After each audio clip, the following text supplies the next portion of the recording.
এখন আমরা করব সূক্ষ্মকোণ। যে কোণের পরিমাণ 90 ডিগ্রি অপেক্ষা ছোট তাকে সূক্ষ্মকোণ বলে।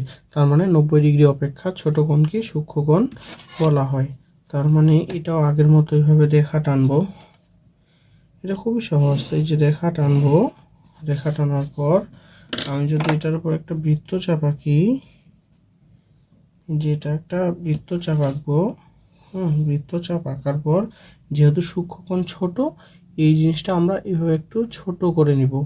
ছোট করে নিয়ে এই পাশ থেকে একটা কাটবো, আবার এই পাশ থেকে একটা কাটবো, এই যে কাটলাম দুইবার।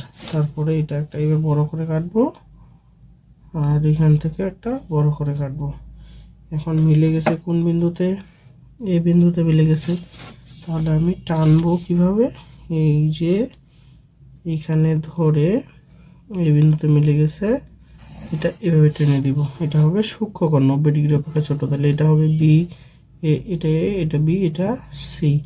লিখবো চিত্র কোণ এ বি সি একটি সূক্ষ্মকোণ। সূক্ষ্মকোণ।